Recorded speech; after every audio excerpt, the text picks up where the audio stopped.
Bueno, muy bien, hermanos. Buenos días a todos.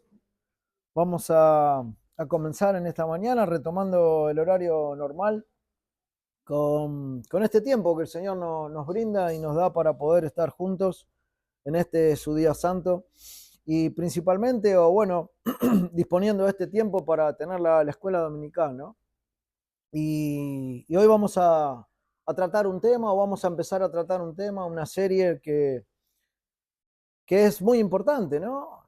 Por el contenido que tiene y por lo que el Señor ha querido dejar establecido para con su pueblo y para los que en ese momento le escuchaban, para que ellos mantengan en su mente y en su corazón, ¿no? Esas verdades gloriosas y eternas que el Señor Jesús había traído. Me estoy refiriendo al Sermón del Monte.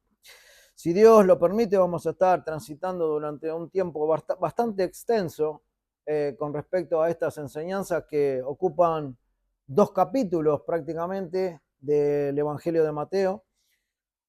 Nos vamos a centrar ahí, pero seguramente vamos a tomar varios versículos de otros contextos bíblicos para poder apreciar toda la verdad y toda la santidad que encierra este sermón.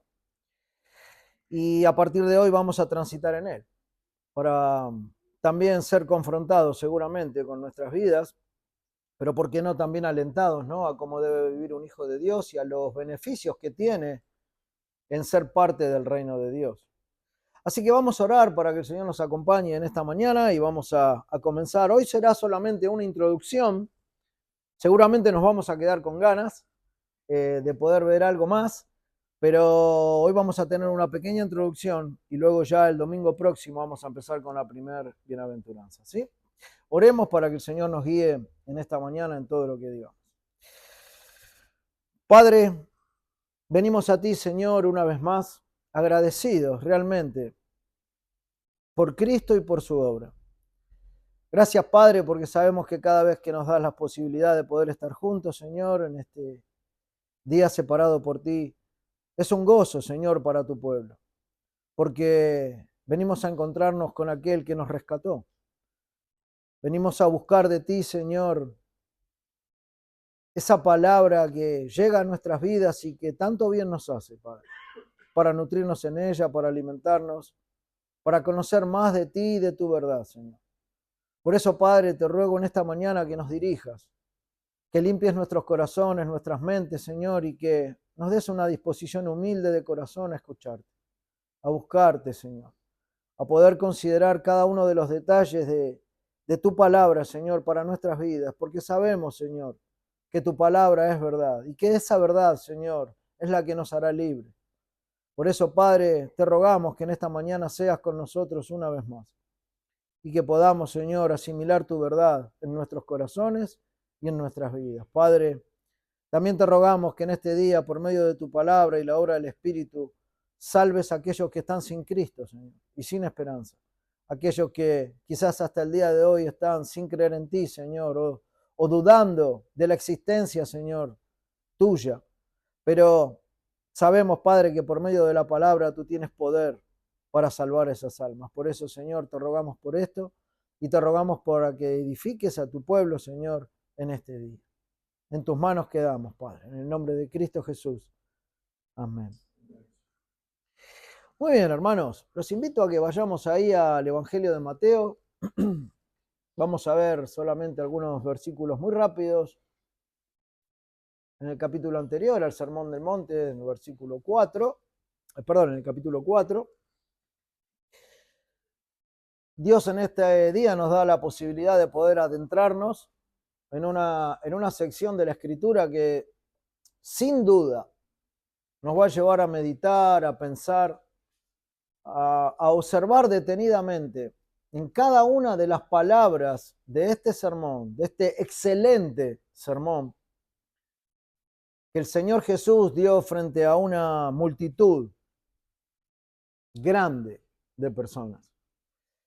Estamos frente a un momento tan preciso en la vida de Jesús, en el cual Él muestra o va a mostrar una sabiduría inagotable en cuanto a los detalles característicos de un hijo de Dios y también en cuanto a una visión en relación al pueblo del reino o a los que participan, a los que son parte de ese pueblo del reino de Dios.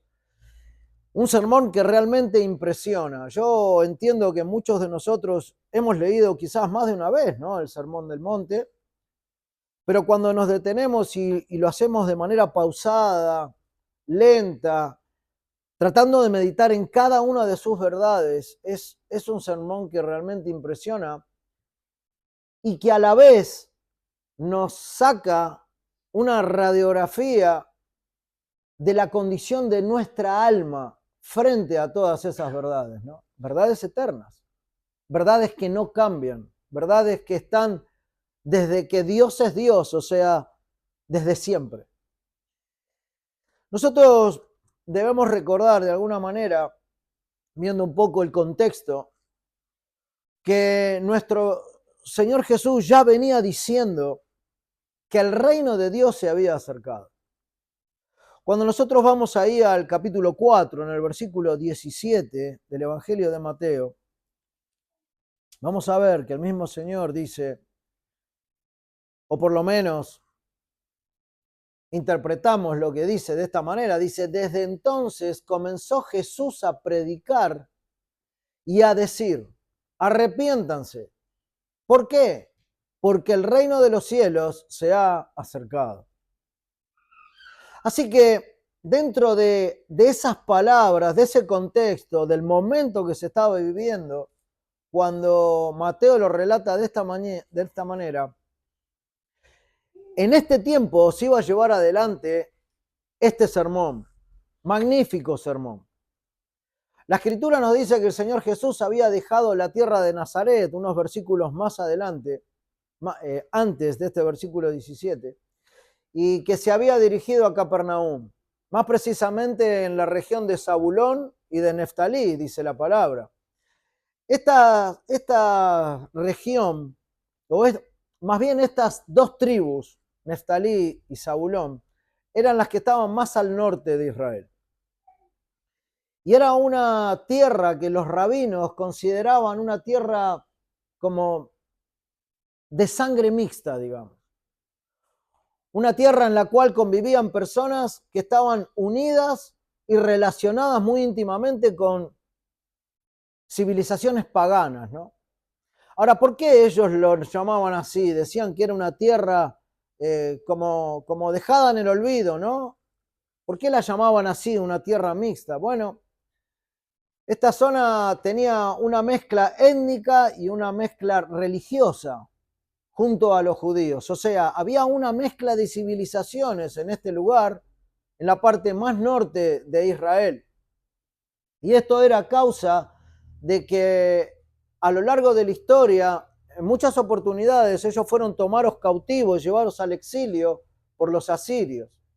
Esto lo podemos ver en Segunda de Reyes, capítulo 15, versículo 29. Y muchos israelitas fueron llevados fuera de Israel, exiliados, ¿no?, a la fuerza de parte de los asirios. Pero estos mismos asirios trajeron otras personas para repoblar esta región. O sea, se llevaron cautivos a muchos, pero a su vez trajeron de sus costumbres a otros para poblar esa región. Esto es lo que sucedió también en Samaria, ¿no? Ahora, esto produjo una mezcla cultural y una mezcla religiosa. Por eso, los rabinos de esa época consideraban que esta región al norte de Israel era una región impura y no del todo fiel a las tradiciones judías. La tenían como un lugar bien olvidado en donde había cualquier tipo de personas, ¿no? Era vista como una tierra tenebrosa. ¿En cuanto a qué? No porque pasaba algo místico ni nada, sino porque las costumbres que se vivían ahí, la forma de vivir de ahí, el pecado que reinaba en ese lugar era grande, ¿no? Era una parte de Israel olvidada y tenida muy poco en cuenta. Y la Escritura la llama Galilea de los Gentiles.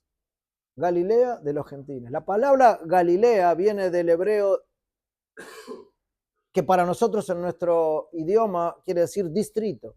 Ellos lo tenían como un distrito, como una tierra ahí aparte, como un sector, ¿no? En donde se vivía de esta manera.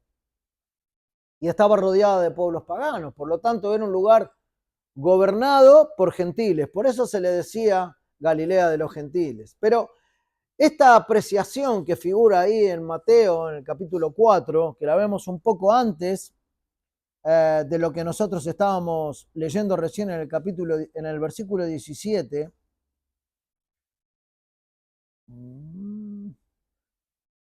Sí, Galilea de los gentiles. Esto lo vemos en el versículo 15, ¿sí? Tierra de Zabulón y de Neftalí, camino del mar al otro lado del Jordán, y ahí está el detalle, Galilea de los gentiles, capítulo 4, versículo 15. Pero esto no está puesto porque sí.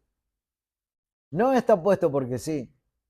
Sino que Mateo cita esto haciendo referencia a una profecía que nosotros podemos ver en el capítulo 9 de Isaías, en el versículo 1 y el versículo 2. Yo se las voy a leer, después ustedes pueden mirarla ahí en Isaías 9. Dice así: mas no habrá siempre oscuridad para la que está ahora en angustia, tanto como la aflicción que le vino en el tiempo que livianamente tocaron la primera vez la tierra de Zabulón y a la tierra de Neftalí, pues al fin llenará de gloria el camino del mar, de aquel lado del Jordán, en Galilea de los gentiles. El pueblo asentado en tinieblas vio gran luz, que moraban en tierra de sombra de muerte, luz resplandeció sobre ellos. Esta es una profecía que da,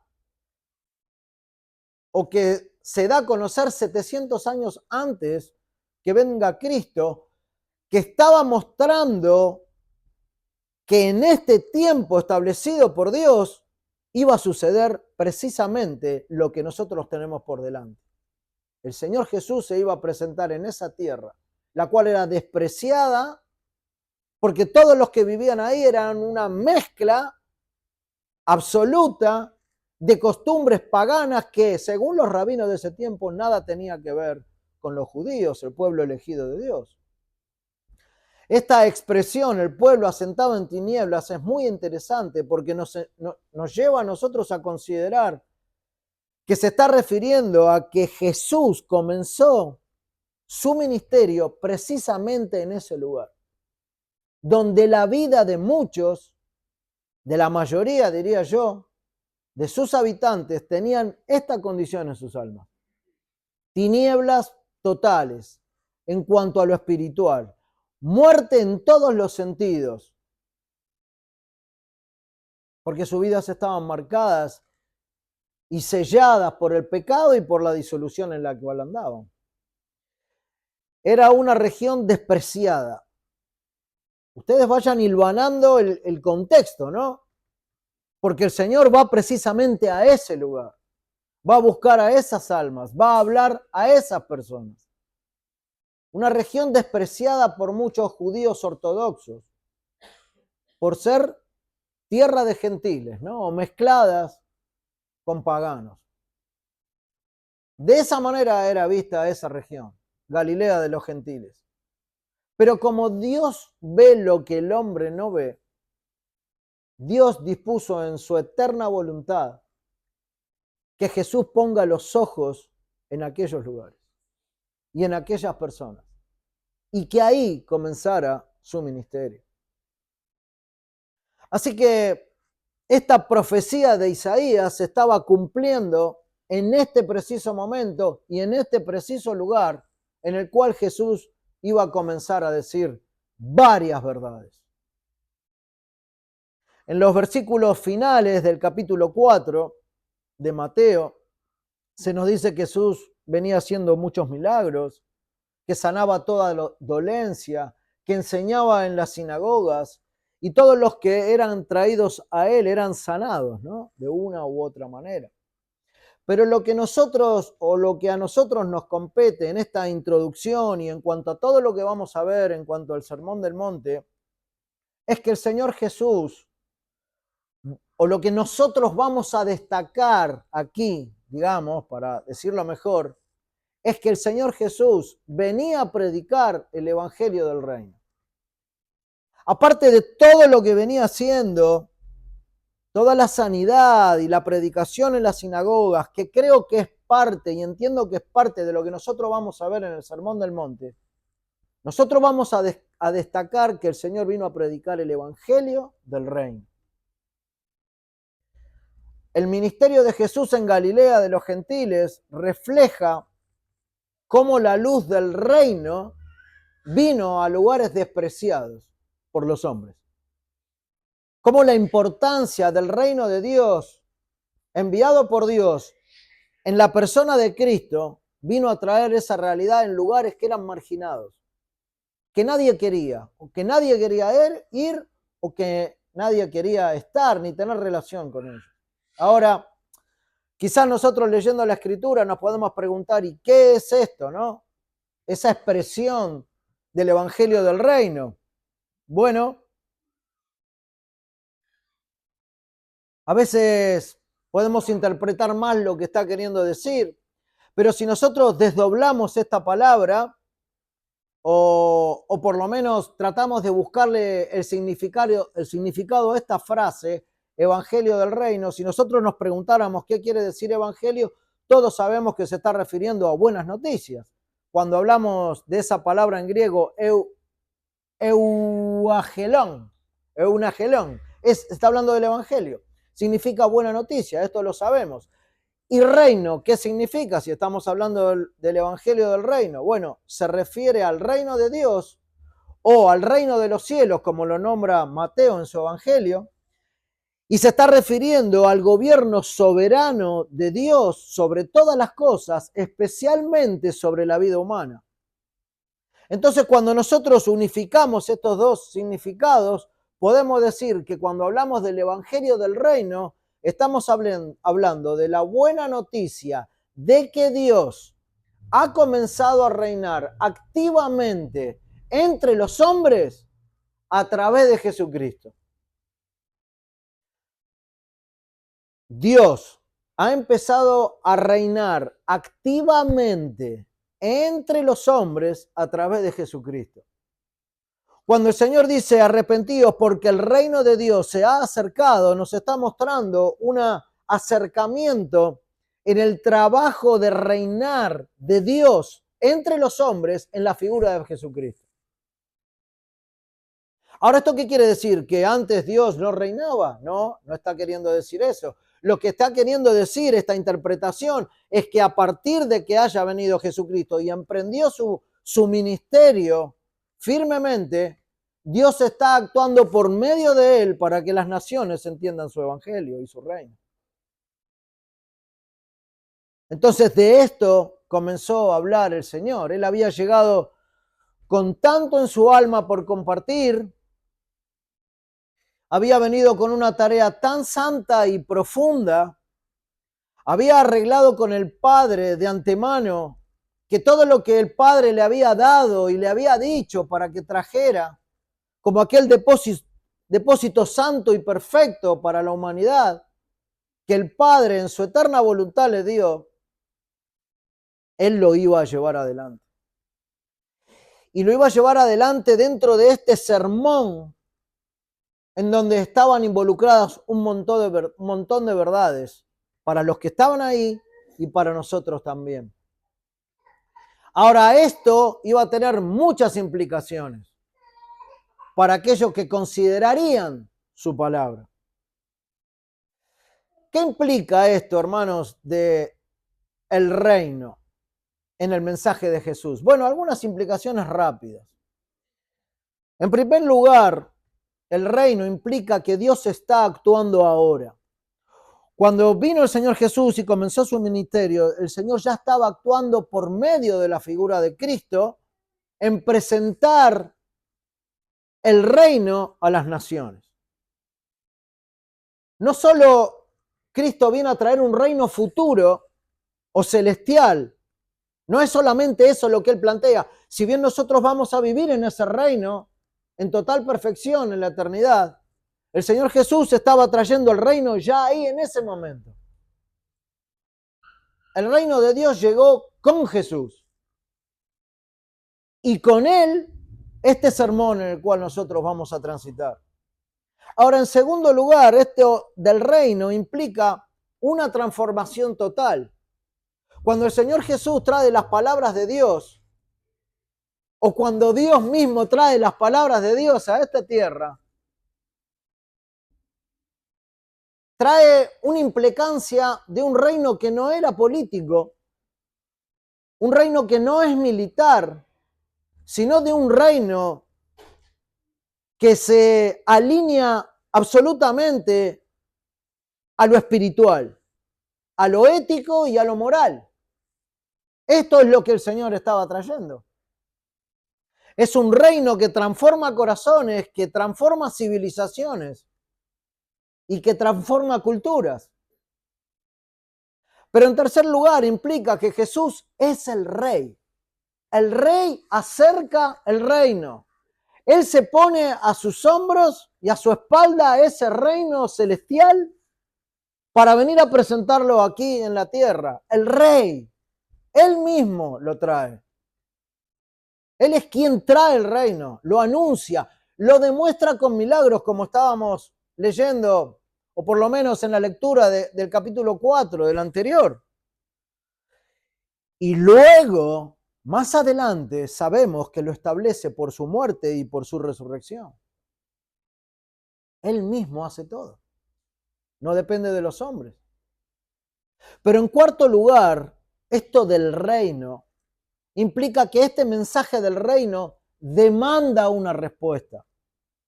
No es que el Señor va a venir a decir un montón de verdades y los que estaban ahí, o quizás nosotros hoy día, vamos a quedar estáticos sin tomar ninguna decisión o considerar por lo menos esas verdades. No. Demanda una respuesta. El reino exige arrepentimiento, fe y obediencia a lo que el Señor traía.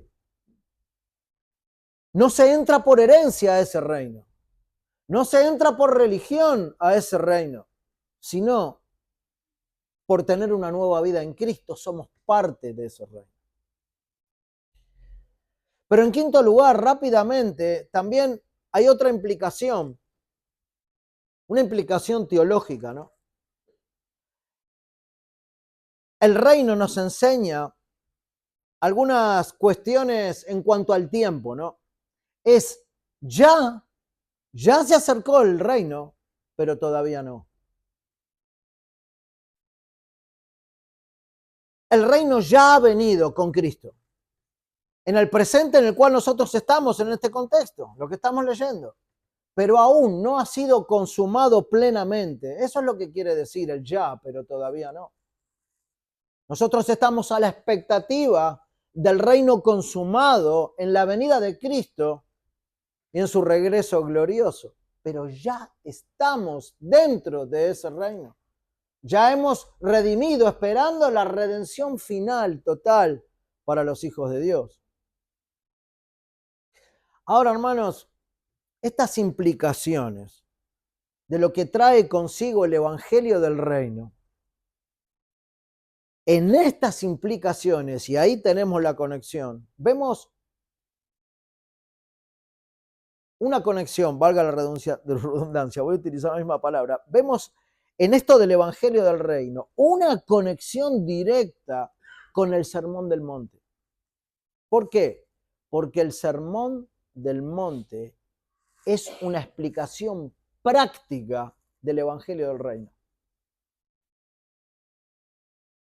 Es lo más práctico y lo más claro que Cristo pudo dejar para entender qué significa el Evangelio del Reino. O sea, qué significa el hecho de la buena noticia de que Dios ha comenzado a reinar activamente entre los hombres a través del Señor Jesús.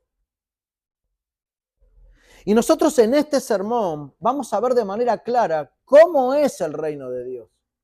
¿De qué se trata? ¿De qué se compone el reino de Dios? ¿Cómo funciona? ¿Cómo se vive en el reino de Dios? ¿Qué significa?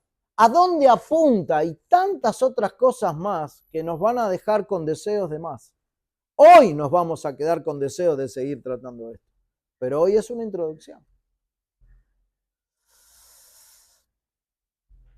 Esta introducción pretende que cada uno de nosotros pueda estar leyendo una vez más, de manera individual, privada y lenta, este sermón, para poder ver en este sermón cuánta luz trajo el Señor Jesús.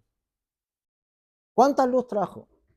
Y no solamente luz a ese lugar tenebroso, a ese lugar en el cual las vidas eran de espaldas a Dios, trayendo su ley, mezcladas con paganos, sino también a nosotros hoy mismo como iglesia. Porque esto es el Evangelio que no cambia. Era para ese tiempo y para nosotros también. El Sermón del Monte, hermanos, es la explicación práctica del Evangelio del Reino.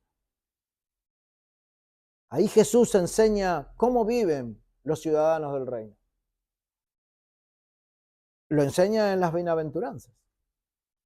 Cómo se relacionan con la ley los ciudadanos del reino. Cómo se relacionan con el prójimo. Cómo se relacionan con el dinero.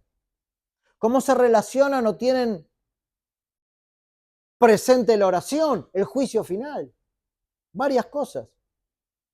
¿Cuál es el carácter de los ciudadanos del reino?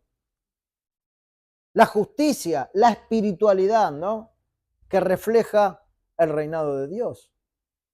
Son todas esas cosas que Cristo vino a traer y que para nosotros deben ser sublimes. El mensaje del Sermón del Monte no es haz esto para entrar en el reino, sino ya que eres parte del reino por gracia, viví así. Eso es lo que vino a decir el Señor Jesús. Muchos ya eran parte, sus discípulos más cercanos ya eran parte del reino. Otros no, los paganos no, pero también para ellos había palabra. No se trata de, tengo que vivir así para ser ciudadano del reino. Esto es clave para entender el Sermón del Monte. Sino es que porque somos ya pueblo de Dios, por la gracia que hay en Cristo, ahora tenemos que vivir así. Por lo tanto, hermanos, con todo esto en mente, podemos empezar a ver un poco, vislumbrar, aunque sea muy rápidamente, los primeros 2 versículos del capítulo 5 de Mateo, en donde comienza el Señor. Y un sermón que se va a extender durante 2 capítulos más, como decíamos, para dar a conocer el discurso más largo y más completo de lo que registra la palabra de Dios, salido de la boca de Jesús. Capítulo 5 de Mateo dice así, versículo 1 y versículo 2. Viendo la multitud, el Señor Jesús subió al monte y sentándose, vinieron a él sus discípulos y abriendo su boca les enseñaba diciendo. Estos 2 primeros versículos nos muestran algunas, ¿cómo decir?, circunstancias que se estaban dando en ese momento, en donde se iba a decir algo de suma importancia. Dado el contexto en el cual nosotros veníamos hablando recién, en cuanto a la condición de la mayoría de los que estaban ahí, lo que se iba a tratar o lo que el Señor iba a decir en ese tiempo era una cantidad de temas que iban a salir de la boca del Salvador con una autoridad nunca antes vista. Nunca antes vista. Una de las circunstancias más importantes, hermanos, en este Sermón del Monte, es que el predicador de este sermón es el mismo Señor Jesús. Y ustedes pueden decir, bueno, no me está diciendo nada nuevo, ¿sí? Aunque esto parezca obvio, quizás para nosotros es obvio hoy en día. pero para los que estaban ahí, incluso para algunos de los discípulos, quizás no era tan claro.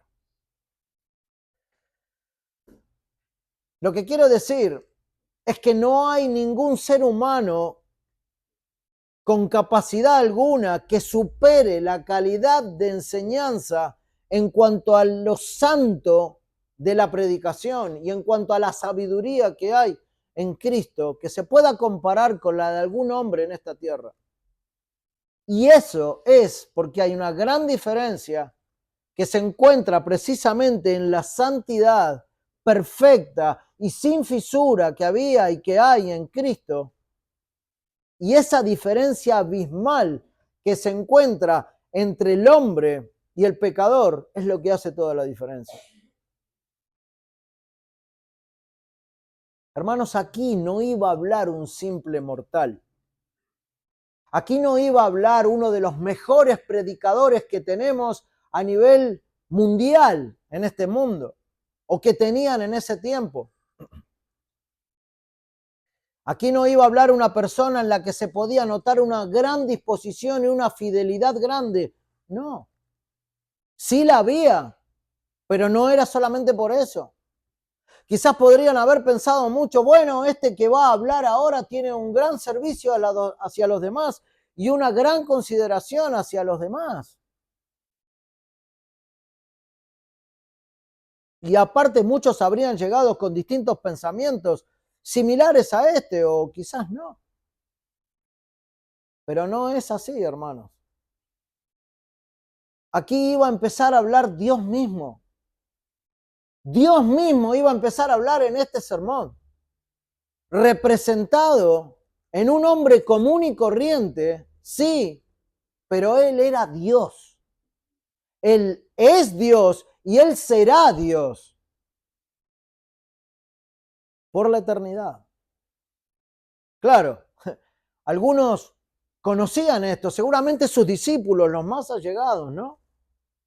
Aunque con cierta dificultad, porque no entendían todo, pero algo de esto podían ver.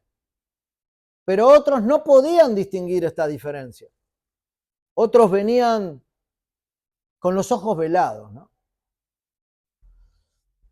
Y si bien Juan el Bautista y los profetas habían desempeñado muy bien su misión en predicar, aquí se está presentando el Verbo encarnado para traer el reino y acercar el reino a las personas.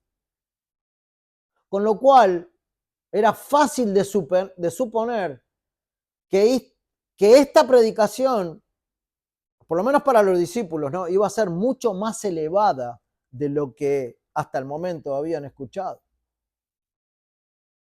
Claro que no todos entenderían, porque muchos se acercaban para servirse del Señor, para ver si se adjudicaban algún milagro, si les podía caer sobre ellos algún milagro o algún beneficio que Jesús venía dando, ¿no? Pero de una u otra manera estaban ahí.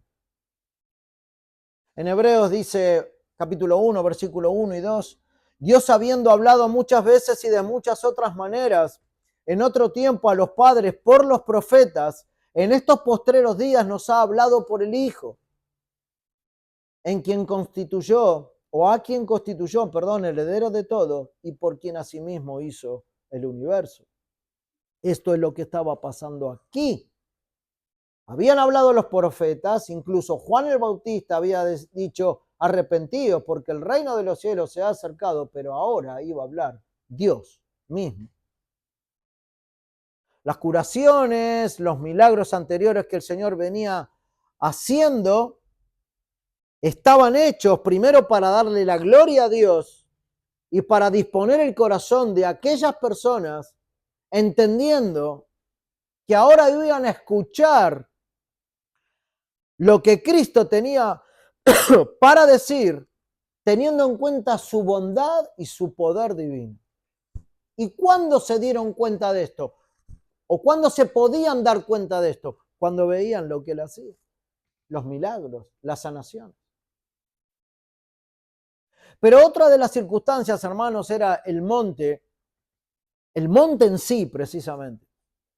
una montaña de Galilea que iba a ser el púlpito del Señor Jesús.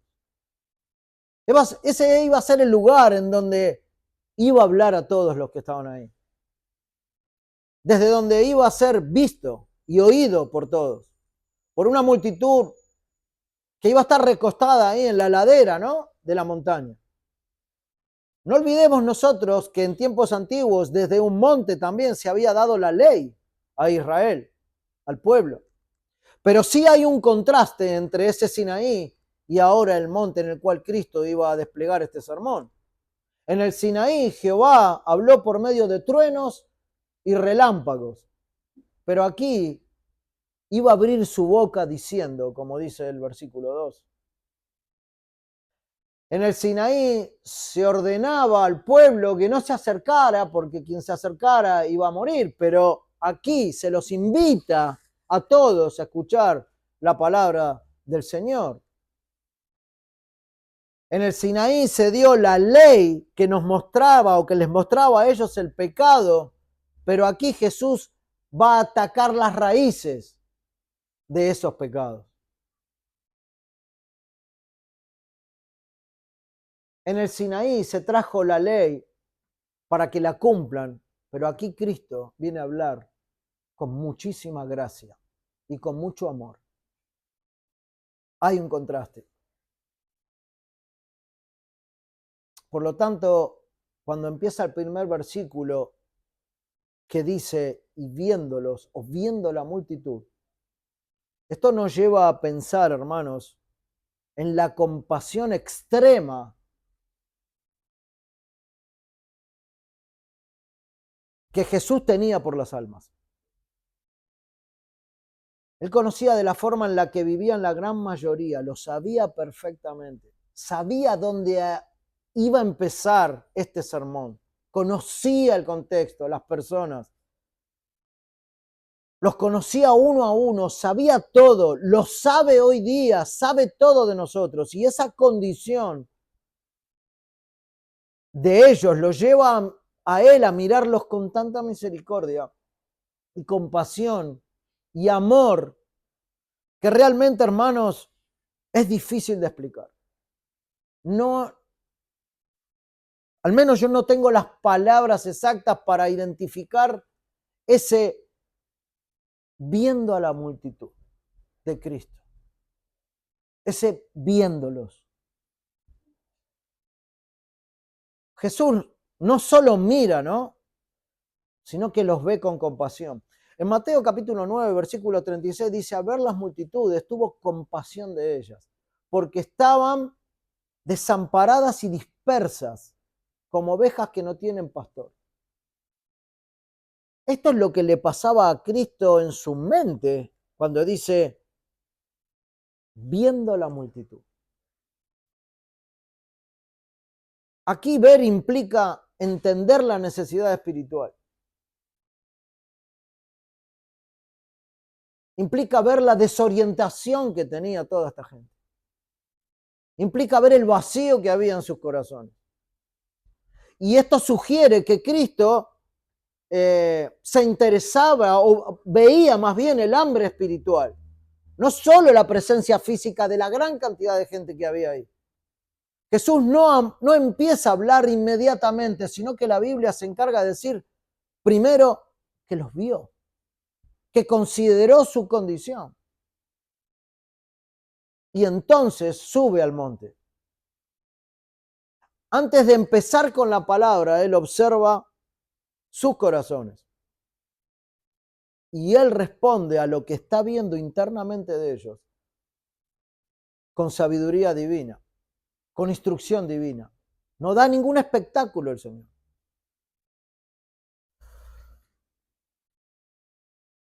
El maestro excelente estaba ahí. Dios mismo estaba parado en la ladera de ese monte para acercar el evangelio del reino. Hermanos, cuando uno ve esto o la profundidad de esa palabra, a veces nosotros no tomamos conciencia de las sencillas palabras del evangelio, ¿no? Pero la pregunta para nosotros es, ¿miramos de esta manera al mundo con este tipo de compasión, con este tipo de amor, con este tipo de consideración? Somos sensibles a la condición de aquellas personas y nos lo dolemos de esta manera para que inmediatamente esto nos lleve a pensar, ¿tengo que conducirlo a Cristo? O nos da vergüenza hablar del Señor muchas veces. No sé qué decir, no niego muchas veces. Niego su reino con mis actitudes o con mi falta de consideración hacia vidas que están muertas como yo lo estaba una vez. Nos tenemos que preguntar, ¿estoy viendo con esta compasión que Cristo miraba a las multitudes?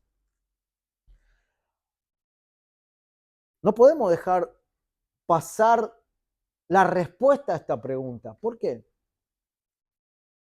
Nosotros nos tenemos que contestar en nuestro interior esto para poder seguir adelante en cuanto a todo lo que Cristo tiene por delante en este sermón. Para vos y para mí también. Para consolarnos si somos parte del reino. Y decirnos, como vamos a ver a partir del próximo domingo, ¿no? Ya somos bienaventurados. Como si el Señor nos dijera, ustedes son bienaventurados. Arriba, son parte de esto. No se queden, no se estanquen. Vivan así, como hijos de Dios. Ya son parte del reino. Pero si no es así, escuchando este sermón, vas a pasar a ser parte de aquellos que se acercaron buscando otra cosa, con corazones necios y duros. Bueno, igualmente, también hay palabra para esos corazones en este sermón.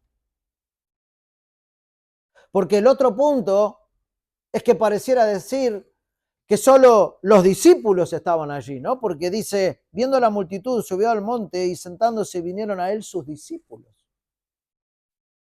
Pero cuando dice la multitud, no solamente está hablando de los discípulos, dentro de la multitud estaban los discípulos, pero había muchísima más gente.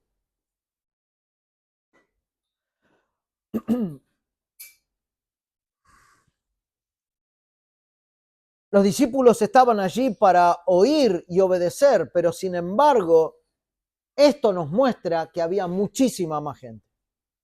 Lo probable, según algunos comentaristas, es que Jesús haya tomado en principio a los 12 discípulos y subió con ellos a la cima del monte y luego descendió a la, vamos a decir, a la ladera, a la explanada del monte y desde allí empezó a pronunciar el discurso a la multitud. Algunos coinciden en este pensamiento, ¿no? Claro, ¿quiénes eran los que estaban más dispuestos a obedecer? ¿Quiénes eran los que estaban más allegados a lo que el Señor Jesús les estaba enseñando? Eran los discípulos. Pero había también otros a los cuales se les estaba abriendo las puertas del reino para ver lo que Jesús traía. Hermanos, en esta breve introducción que estamos haciendo, podemos ver también que el Señor enseñó mucho, enseñó muchísimo. ¿Y cuánto a nosotros nos ayuda eso cuando la Escritura dice que fue llevado como cordero al matadero, sin abrir su boca? ¿Cuánto nos enseña eso a nosotros, no? Callado la boca nos enseña. Pero aquí el Señor Jesús iba a abrir su boca y también nos enseña. Porque es Dios. Porque Él enseña de todas las maneras posibles. De maneras perfectas nos enseña. Callado y hablando. Jesús enseñaba cuál es el mal que debían evitar estas personas y cuál era el bien que debían seguir. ¿Por qué? Porque el cristianismo tiene la finalidad de alinear el temple de nuestras almas y de nuestra conducta. Este siempre es el fin de las palabras del Señor o de las palabras de Dios. El Evangelio está puesto para que se produzca una reforma en nuestras vidas. Lo que el Señor Jesús iba a venir a decir en este sermón era para que se produzca eso y sirve para que todo lo que tenga que ser rectificado en nuestras vidas sea rectificado. Y hermanos, para ir terminando, recuerden que esto es una introducción solamente. No es casual, en absoluto es casual, que el final de este sermón del monte hable de los dos cimientos. Cuando ustedes llegan al capítulo 7, al final, cuando termina este sermón, se habla de los dos cimientos. Y falta para llegar ahí porque recién empezamos, no hemos transitado nada todavía de este sermón, en el cual vamos a estar bastante tiempo buscando ser edificados y ver nuestra realidad frente a cada una de estas verdades que el Señor nos trae. Pero sin duda, el fin es ver con claridad en nuestras vidas y reflexionar si nuestra casa está edificada sobre la roca o no. La casa es nuestra vida y este sermón hará que nosotros descubramos cuál es la realidad de nuestra vida o de nuestra casa o de nuestra alma, como le querramos decir, frente al lugar de construcción en la cual está siendo edificada.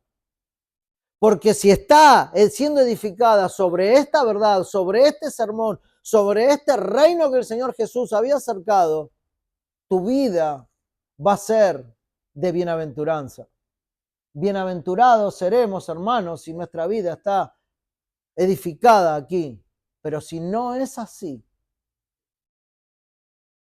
tu vida va a ser como esa edificación sobre la arena, que en cuanto el agua venga con fuerza, despedazará tu vida o la casa, como le querramos llamar, y la destruirá.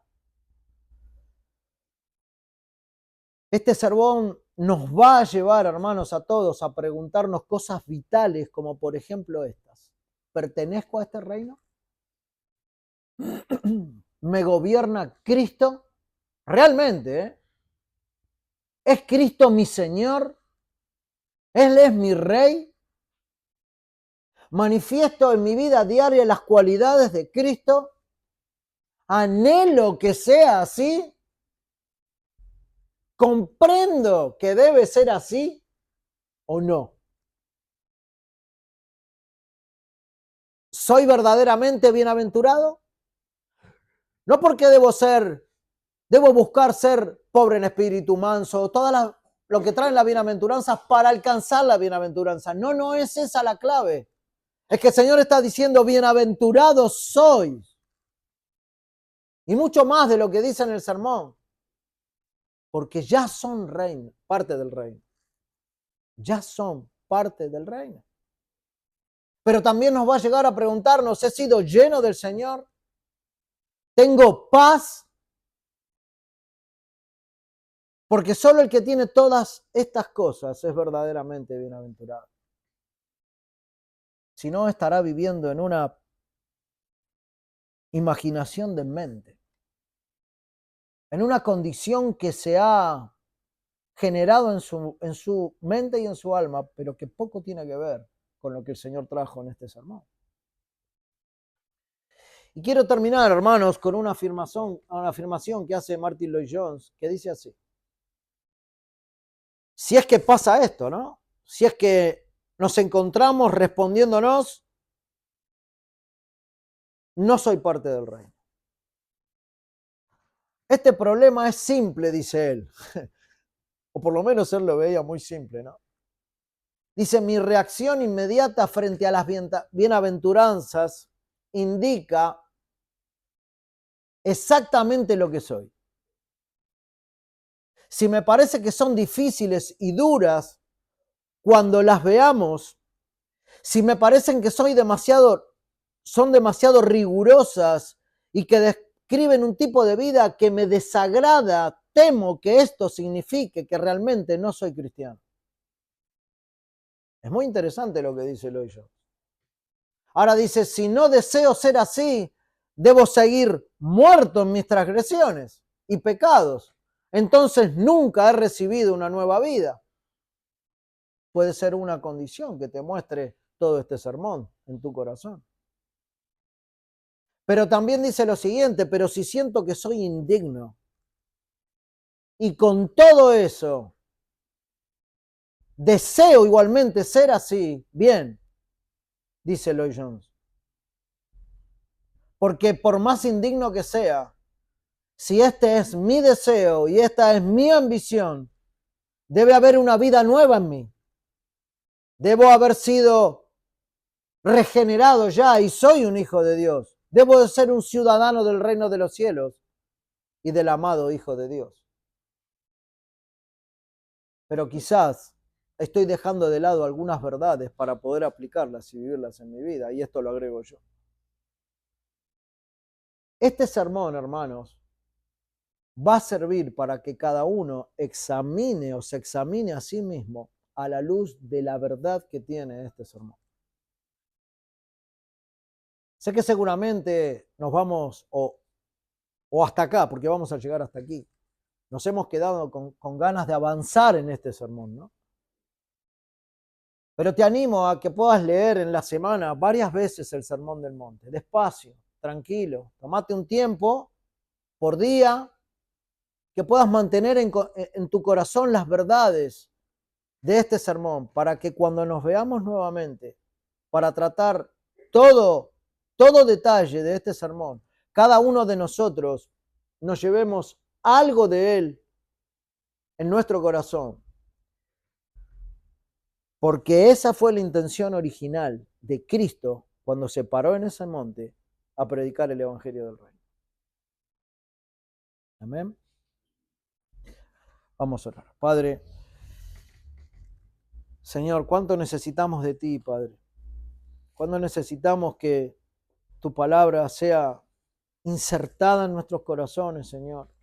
Que tu palabra sea esa ancla firme y fiel, Señor, en la cual podemos confiar día a día. Padre, te pedimos que al transitar este gran sermón, Señor, excelente, santo, justo, Padre, este reino acercado a nosotros, Señor, por tu buena voluntad, por tu condescendencia, Señor, hacia con nosotros. Te rogamos, Padre, que podamos asimilarlo, vivirlo, aplicarlo, Señor, en nuestras vidas. En todo lo que Él tiene para decir. Ayúdanos a poder verlo con claridad, Señor. Ayúdanos a poder sentirnos ciudadanos de este reino, Señor. Parte de este pueblo que tú has cambiado, Señor, para poder ahora vivir en novedad de vida y en la palabra aplicada de Cristo para los que estaban ahí en ese tiempo y para nosotros hoy, Señor. Te rogamos esto y te pedimos tu más rica bendición sobre tu pueblo, Señor. Te agradecemos en el nombre de Cristo. Amén.